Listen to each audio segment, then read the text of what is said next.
구두쇠라고 생각하는 사람을 한번 꼽아보라고 하면 누구를 꼽으시겠습니까? 구두쇠.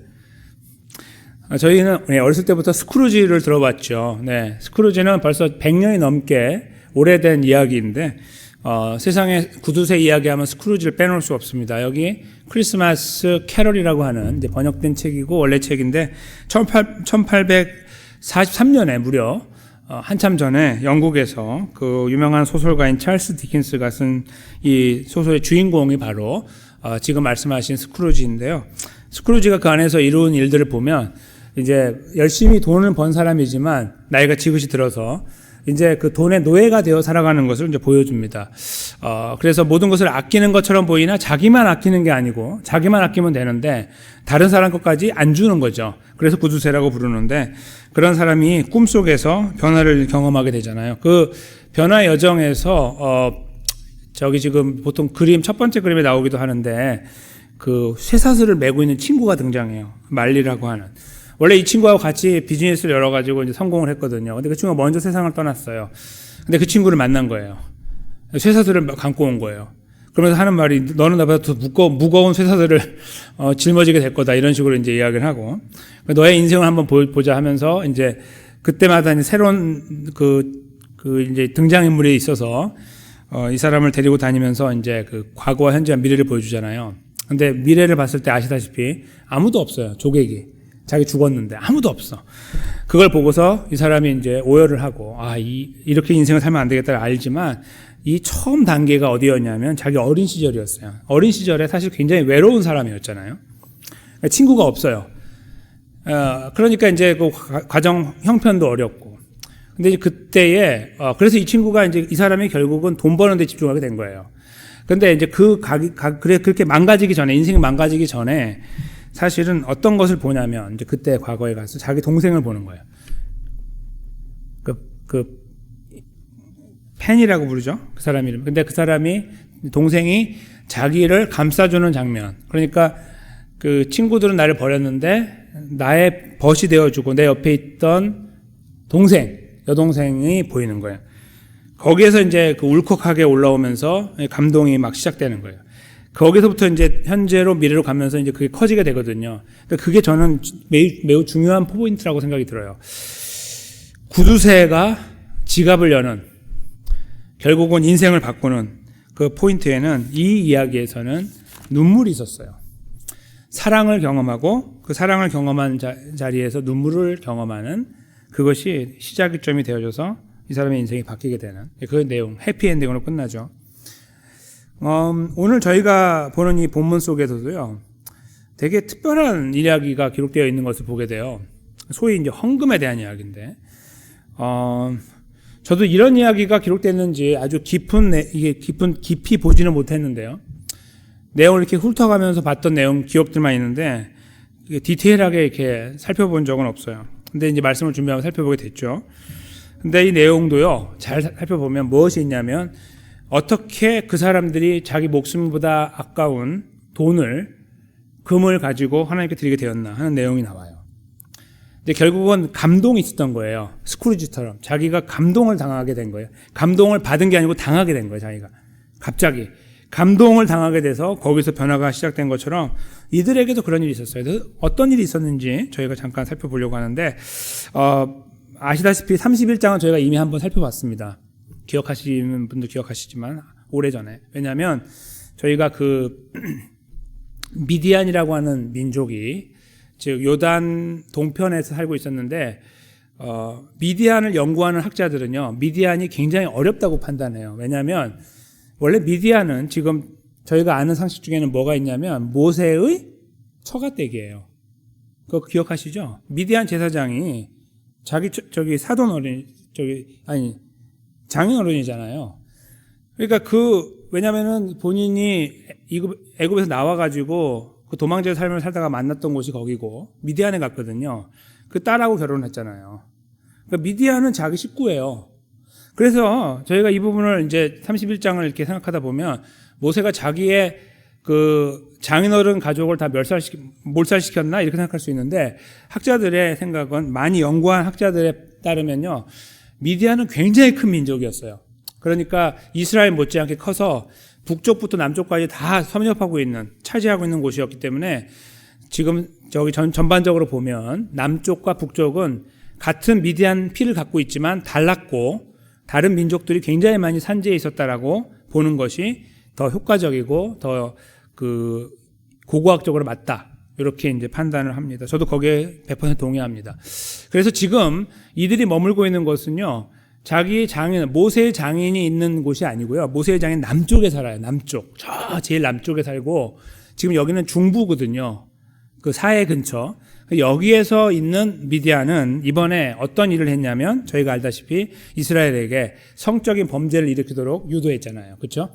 그래서 하나님께서 진노하시고 많은 사람이 죽게 됐던 걸 저희가 알고 있지 않습니까? 바로 그 지역에 사는 또 다른 미디안의 피는 있지만 다른 종족이에요. 그 종족이라는 거예요. 근데 그들을 섬멸하는 그 전투가 시작됐습니다. 31장 전체가 그 내용인데 이것은 하나님의 징벌이었어요. 이스라엘의 분노가 아니고 하나님의 진노였습니다. 그들을 싹 없애버려라. 다 죽이라고 했죠. 그래서 그 전투를 벌인 이후에요, 엄청난 승리를 거두어요. 사실은 말도 안 되는 싸움이에요. 그들을 이기기가 쉽지 않았을 텐데 이기고 나서 보니까요, 일단 제가 잠깐 읽어드리면 거두어들인 양이 67만 5천 마리였어요.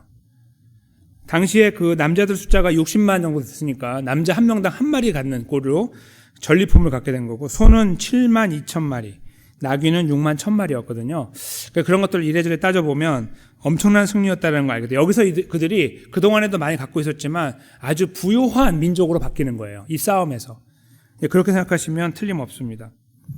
그런데 그렇게 해서 이제 그걸 나누는 과정이 쫙 지나가고 나서 갑자기 뜻하지 않은 일이 벌어진 거예요. 오늘 마지막 이 부분인데, 마지막 부분이고도 또 저희 본문이기도 한데요. 48절에 보세요. 뭐라고 되어 있는지. 군대의 지휘관들이 왔어요. 천부장, 백부장들이 찾아왔어요. 모세에게. 그러면서 이제 그 49절에 보세요. 우리 중에 한 명도 잃어버리지 않았습니다. 충분하지 않았다는 것은 잃어버리지 않았다는 뜻이죠. 다치거나 죽거나, 다치긴 했는지 모르지만 죽거나 미스된 사람, 상실된 사람이 없다는 거예요. 실종이죠, 실종. 실종된 사람이 없다. 그런 의미거든요. 그래서 어떻게, 왜 왔냐? 이렇게 할 때 50절에 보세요.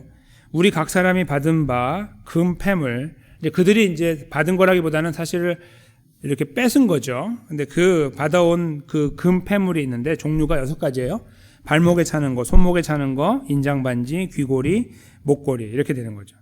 이런 것들을 본인들이 가지게 됐는데 그것들을 여호와께 헌금으로 우리의 생명을 위하여 여호와 앞에 속죄하려고 가져왔습니다. 이렇게 표현한 겁니다. 그러니까 지금 그 군인들이 지금 싸움에 나갔다 와서 굉장히 피곤한 가운데 있는데 그들이 지금 어떻게 했냐면 천부장, 백부장이 다 군대가 온 게 아니라 그 지도자들이 왔잖아요. 이미 거두어 온 거예요. 그 내용을 잠깐 볼게요. 그 51절에 보면 모세와 제사장 엘르아살이 그들에게서 그 금으로 만든 모든 폐물을 취했는데 그거를 저울에 달아보니까 52절에 16,750세겔이라 이렇게 기록되어 있죠. 이 16,750세겔은 이제 원래 한 세겔, 1세겔은 11.42g이거든요. 이걸 이제 계산을 쭉 진행하면 191kg쯤 돼요. 금이 191kg. 아주 거구의 체구를 갖고 있는 사람보다 무거운 거잖아요. 굉장히 무거운 거죠. 이게 제가 오늘 날짜 시세를 봤어요. 미국 걸로. 얼마냐면 1200만 불이에요. 1200만 불. 저거를 돈으로 바꾸면 오늘날로. 그 당시에 이제 이거 있기 전에 하나님 명령을 따라서 만든 그 성막에 가장 값 나가는 게 뭐냐면요. 촛대였거든요. 금 촛대. 그게 금이 얼마큼 들어가냐면 한 달란트인데 한 달란트는 34kg예요. 34kg. 근데 이거는 그거에 거의 5배 이상 되는 거예요.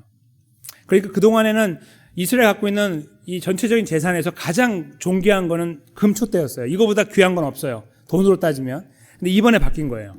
이번에 하나님이 명령한 것도 아니고 모세가 갖고 오라고 한 것도 아닌데 그들 스스로 챙겼어요. 야, 이거 하나님의 은혜다. 그러더니 그들이 거기에서 발동하여서 자기의 목숨으로 바꿨던 것 같은 돈을 가져온 거예요. 금을. 그 액수는 상상을 초월하는 액수죠. 그래서 이제 가장 소중하고 가장 복된, 가장 큰 재산은 바로 이것이 되는 거예요. 이렇게 바뀌어지게 되었어요. 온전히 자발적인 일이었죠. 그들이 탈취한 것이라고 53절에 쓰고 있고요. 그 다음에 이것을 어떻게 보관했냐, 마지막 절에 모세와 제사장 엘르아살이 천부장과 백부장들에게 금을 취하여 회막에 들여 여호와 앞에서 이스라엘 자손의 기념을 삼았다. 제 생각에 이것을 뭐 이렇게 나눠주고 사용하고 제사장들이나 아니면 거기 레위인들이 그랬을 것 같지 않고요. 뭔가 만들었거나 아니면 보관을 했을 가능성이 많겠다 생각을 해봐요. 저 말을 보면. 기념을 삼은 거예요. 어떤 의미가 있을까요? 어떤 기념이었을까요? 이게 헌금이라는 겁니다. 이게 헌금. 오늘날의 저희 헌금의 그 개념이 많이 퇴색되어 있고, 특별히 한국이 더 많이 이제 퇴색되어 있는데, 헌금은 조건부라고 생각해요. 많은 분들이. 그래서 하나님께 드리면 준다라고 생각해요. 하나님은 드리면 주시기도 안 드려도 줘요. 안 드리는 분들도 알아요. 그리고 내가 그렇게 하지 않고 헌신하지 않아도 하나님 복을 주시는 것을 우리는 경험하며 살아요. 그래서 잘 생각해보면 아니에요. 안 맞는데도 저희는 그렇게 생각합니다. 그래서 헌금은 조건부라고 생각하며 헌금을 드리는데 기대감을 가지고 드려요. 근데 그것은 잘못된 겁니다. 어디에도 헌금을 드려서 그걸로 인하여 내가 복을 퍼주겠다. 물론 말라기 말씀에 있는 11조의 개념은 그것과 좀 다른 이야기예요. 이것은 그들이 소위 이제 이 정신이 완전히 잘못된 상태에 있는 이스라엘 백성들을 돌이키기 위해서 쓰신 말씀이거든요. 그것은 한번 해봐라. 내가 줄게. 기브 앤 테이크 아니냐. 그런 의미가 아니라는 말이에요. 그러면요, 저희가 사실 하나님 앞에서 복받을 조건들이 별로 없어요. 받아도 안 돼요. 돌려드려야 돼요. 우리가 못하니까 그렇게, 그렇죠? 그럼 우리 스스로가 알아요. 근데 여기에서 지금 그 헌금은 그런 것이 아니라고 말을 하고 있다는 것을 저희가 이제 눈여겨보게 되는 거예요. 그들이 자발적으로 했는데 하나님 갖고라고 하지도 않고 아무도 기대하지 않았는데 갑자기 일어난 이 사건은 그들 안에 무슨 생각이 흘렀는지를 보면 알게 되는데 그것은 오늘 본문에 나와 있어요. 아까 그 50절인데요. 중간 부분에 나오죠. 여호와께 헌금으로 드리는 건데 50절인데 우리의 생명을 위하여 말이죠. 본인들이 살아났다는 거, 전쟁을 지나왔는데 승리했다는 거, 죽었어야 되는데 죽지 않았다는 거, 이것을 스스로 알게 된 거예요, 그들이. 근데 어떻게 이런 사람들이 모세가 가르쳐 주지도 않았는데 알았을까요? 그것은 그들의 경험이에요. 그리고 그 앞에 조상들의 이야기, 내지는 앞의 이야기라고 볼 수 있는데 그것이 바로 출애굽기 30장에 기록되어 있고 또 민수기에도 기록되어 있는데요. 이것이 무엇이냐면 성전의 세겔이라는 것을 하나님이 정했어요. 그러니까 이스라엘 백성들을 구원내셨잖아요, 남자들을. 근데 그들에게 한 사람당 반세겔씩을 내게 했어요. 이제 그냥 다 내게 한 건 아니고 그 레위인들을 하나님이 이제 가져오시는 과정에서 이 사람들 다 내 거다라고 하는 이 소유권을 이렇게 하나님께서 정하는 과정에서 그것을 그 숫자와 전체 인구와 그 뺄셈을 해가지고 나온 나머지 숫자에 대한 것을 한 사람당 0.5세겔씩 계산해서 내라고 하신 그 내용이 나와요. 그런 과정이 그게 어떤 의미냐면은 생명은 내 거다, 첫째. 내가 너희들에게 준 것이다. 그런 의미예요. 그래서 너희는 생명을 생각할 때마다 감사해야 된다. 나를 인정해야 된다. 그런 내용이 담겨 있는 거예요. 그러니까 이들의 머릿속에 하나님이 명령하지 않았어도 생명을 살렸다라는 하나님 앞에 설 때 그들이 자발적으로 감사가 나온 거예요.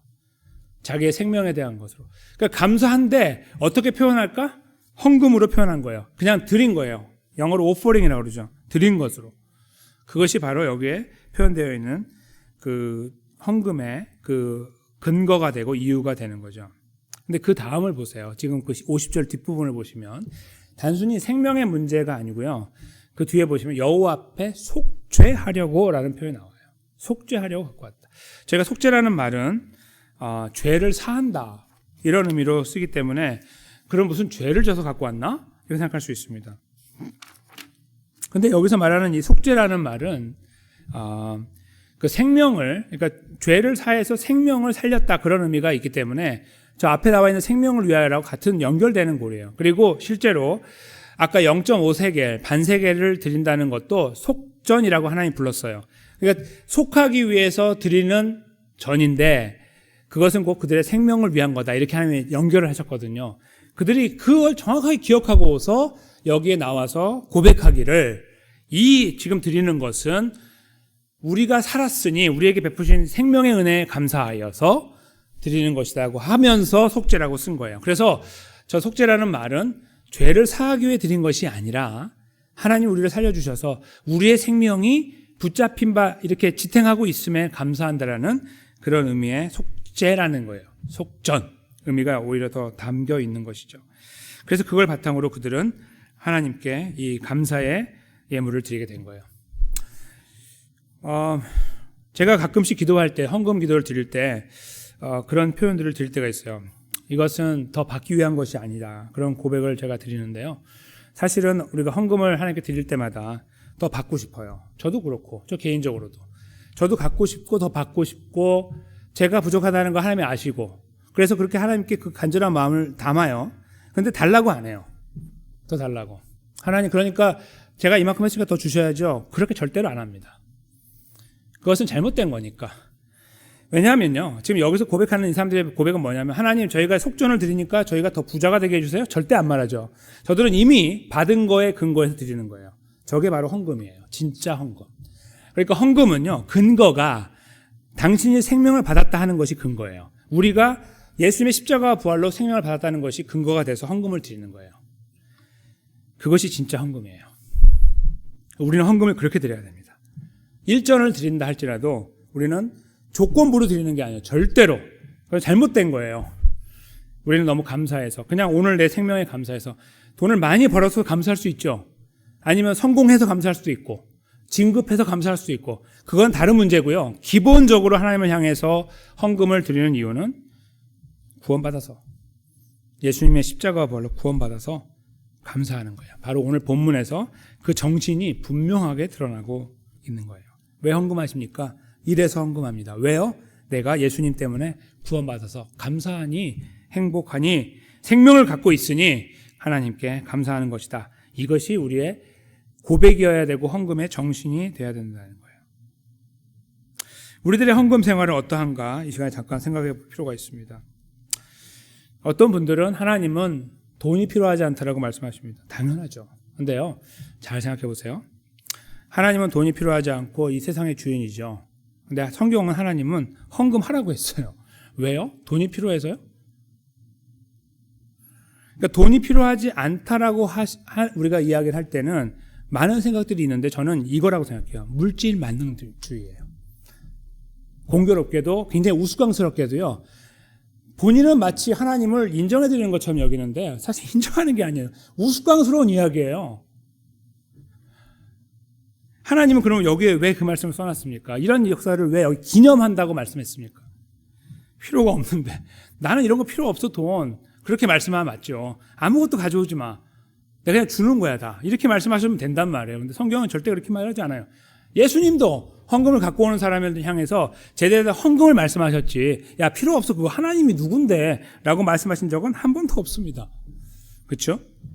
근데 어떤 분들은 본인이 물질 만능주의에 빠져 있으면서 불구하고 그거는 다 감추고 이야기를 하기를 하나님은 위대하신 분이다. 세상에도 주님 것인데 하나님 것인데 무슨 돈이 필요하냐라고 말합니다. 오늘 본문의 근거에서 보면요, 구원의 진짜 의미와 가치에 대해서 잘 고백하지 못하는 처사일 수 있습니다. 진짜 구원의 은혜에 대해서 심각하게 감사하고 고민하지 않은 처사일 수 있어요. 돈보다 귀한 생명이라고 생각하지 않는 거예요. 영원한 생명이 별거 아닌 거예요. 돈보다 비유하면. 그러니까 그렇게 계산이 나오는 겁니다. 그리고 그렇게 말하면 내가 스스로가 보호가 되거든요. 내가 보호가 돼요. 그리고 마치 맞는 것처럼 보이고 그 말이. 그렇죠? 절대로 그렇지 않아요. 하나님 그렇게 세상을 움직여 나가지 않아요. 하나님 정말 그렇죠. 그러나 그렇게 만들어 나가지 않아요. 감사가 있다면, 진짜 구원에 대한 감사가 있다면 하지 말라고 우리가 해요. 그렇지만 헌금을 드리는 거예요. 왜요? 사람한테 하는 게 아니니까요. 목사가 좋아서 하는 게 아니거든요. 장로가 좋아서 하는 게 아니에요. 하나님 앞에 드리는 거예요. 설마 설사 그 헌금이 잘못 쓰여도 상관없어요. 그거 우리 책임이 아닙니다. 드린 사람은 하나님께 드린 거니 끝났죠. 그것이 하나님의 헌금의 놀라운 원리입니다. 저도 마찬가지로 하나님께 헌금 드릴 때 그렇게 헌금을 드려요. 여기 계신 분들도 그렇게 헌금을 드리실 거라고 저는 생각합니다. 근데 그것을 우리가 확고하게 세워야 돼요. 확고하게. 만약에 저희가 인간관계에서요, 어떤 분이 부요한데요, 야, 저 사람은 있잖아, 평생 먹고 살 거 다 있어. 주는 거 그냥 무조건 받아. 그냥 처음에는 감사합니다 하지만 나중에 안 해도 돼. 이 사람은 다 갖고 있어, 이거. 그렇게 한번 한다고 생각해보세요. 그 당사자가 우리라고 생각해보세요. 여러분들이라고. 기분이 어떠실까요? 처음에, 아, 그래, 맞아. 이 사람 맞지. 나는 다 갖고 있어. 계속 그렇게 해요, 평생을. 이건 아니지라고 생각하겠죠, 우리 스스로가. 그런데 우리가 그런 모습으로 하나님을 향해 대하지 않아요. 우리가 그만큼 타락해 있는 거예요. 물질 만능주의에 빠져 있는 것이고요. 그것이 더 중요하다고 여기는 거예요. 그러니까 우리는 그렇게 말하고 싶진 않고 그렇게 우리는 이야기하지 않지만 그 자리에 가는 것이에요. 그렇게 살고 있는 것입니다. 이 부분은 저희가 매우 깊이 돌아봐야 돼요. 헌금은 구원의 은혜 때문에 드리는 거예요. 절대적으로. 그리고 구원의 은혜가 감사한 만큼 그것이 한 주 한 주 살아가면서 경험하거든요. 그래서 감사가 나는 거예요. 심지어 11조도 마찬가지예요. 11조도 내가 하나님께 드리는 것은 내 생명이 하나님 거니까요. 내가 이거 부족해서 이거 드리면 부족해서 내가 흔들흔들하지만 드리는 거예요. 왜요? 그러면 하나님 나중에 더 잘하게 해줄 수도 있지만 그걸 기대하고 가는 게 아니라 이 흔들흔들한 속에서도 하나님이 나에게 주신 생명의 참된 의미와 가치를 고백하고 싶으니까요. 그것이 진짜 11조의 의미가 되는 겁니다. 구원의 은혜가 살아 움직일 때 우리는 거기에서 헌금이 나오고 하나님을 향해 드리게 되는 거예요. 동시에 이 헌금은 아까 말씀드린 것처럼 목사나 장로나 어떤 권사나 집사님이나 누구를 성도를 보면서 드리는 것도 아니에요. 그리고 더 나아가서 교회를 향해 드리는 것도 아니에요. 우리는 하나님을 향해 드립니다. 헌금을 드릴 때마다 정말 진지하게 구별하여 기도하며 준비하고 저희가 그 헌금 그 봉투에 이렇게 적어 놓으신 거 보셨죠? 한 주의 삶을 마무리하고 돌아보는 거예요. 내가 어떻게 살아왔는가? 하나님 나의 삶에 무엇을 하셨는가? 돌아보는 거예요. 비단 그 한 주간의 삶뿐만 아니라 나에게 영원한 생명을 주신 것에 대한 다시 고백하고 다시 기뻐하고 다시 감사하는 이 구원의 은혜와 감격이 회복되는 시간들을 지나간 끝자락에서 헌금을 준비하는 것입니다. 그것이 진짜 살아있는 헌금, 하나님 기뻐하시는 헌금, 천국의 창고에 차곡차곡 쌓아간다고 그렇게 말씀하신 예수님 말씀에 정확하게 들어맞는 헌금이 되는 것이죠. 우리는 헌금 생활을 할 때마다 액수의 문제를 저는 말씀드리지 않아요. 그거는 우리가 하나님을 향해서 가지고 있는 마음의 정도이기 때문입니다. 전부 다르고 환경이 다르기 때문이죠. 그러나 그 기본적인 정신은 우리가 받은 구원의 은혜 때문이라는 것을 다시 기억하면 좋겠습니다. 그것이 우리 안에 살아 움직일 때에 우리는 이런 고백을 할 수 있어요. 고린도후서 9장 15절이고 우리 시온장로교회 헌금 봉투에 저는 그 말라기 말씀 같은 거 적어놓지 않아요. 한번 해봐라. 꽉 채워줄게. 이런 말씀보다 그 말씀이 틀린 말씀이 아니고 정확한 말씀이지만 보다 보편적이고 보다 더 이 하나님 메시지를 잘 담아놓는 헌금에 대한 메시지는 바로 이 말씀이기 때문입니다. 한번 한 목소리를 읽어보겠습니다. 시작. 말로 다 형언할 수 없는 선물을 주시는 하나님께 감사합니다. 여기서 말하는 선물은 우리말 성경에는 은사라고 되어 있고요. 근데 원래 말은 선물이에요. 이거는 표준 세번역 번역인데요. 말로 다 형언할 수 없는 선물. 이게 바로 그 내용 앞부분으로 가면 하나님의 구원입니다. 고린도 교회 성도들에게 헌금을 요구해요. 사도 바울이. 야, 헌금해. 우리 도와줘야 되니까. 이렇게 하거든요. 그래서 그들이 헌금하거든요. 근데 그 헌금하는 과정이 끝자락에 가서 이 말을 하는 거예요. 너희나 나나 다 형언할 수 없는 구원을 받았다. 가장 큰 선물, 구원을 받았다. 그거 감사해서 하는 거야. 라고 말하는 거예요. 야, 이거 하면은 너희가 잘 될 거야. 이렇게 하지 않고요. 저 말로 마지막 마무리에 마침표를 찍고 있는 거예요. 저것이 바로 진짜이니까. 저게 모든 것이니까요. 그래서 그들은 그렇게 하나님께 드리게 되죠. 그리고 그 말을 합니다. 이 헌금이 쓰여지는 곳에 구원의 은혜가 함께 나누어질 것이다. 이 헌금을 받고 사용하는 사람들이 구원의 감격 안에서 주님을 만나게 될 것이고 은혜 안에 서게 될 것이다. 라고 표현합니다. 저는 이것이 우리가 오늘 본문 속에서 본문 속에 담겨 있으면 우리가 여기서 찾아내서 마음판에 성령 하나님의 능력으로 새겨줘야 되는 그런 말씀이라고 분명하게 믿습니다. 우리는 하나님을 향하여 헌금을 드립니다. 우리에게 베푸신 구원의 은혜 때문입니다. 우리가 오늘 찬양을 드렸던 것처럼 아무것도 은혜하는 것이 없습니다. 그 고백의 끝자락도 바로 헌금입니다.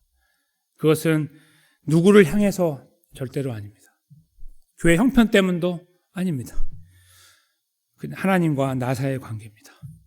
하나님을 사랑하기 때문에, 너무나 감사하기 때문에, 나 같은 것이 구원받았기 때문에 우리는 그 자리에 있는 것입니다. 사랑하는 성도 여러분, 우리가 하나님을 향해 설 때마다 우리 것들이라고 생각하는 것들을 가지고 계산할 때마다 다른 계산을 내려놓고 하나님께서 예수님의 십자가와 부활로 나를 구원하시고 나에게 영원한 생명을 주셨다는 사실, 이 사실 앞에 다시 한번 진지하게 서서 감사함으로 저희들의 것들을 준비하고 하나님께 올려드리는 그런 건강한 하나님 백성들로 힘있게 세워지게 되시기를 예수님의 이름으로 간절히 축원합니다.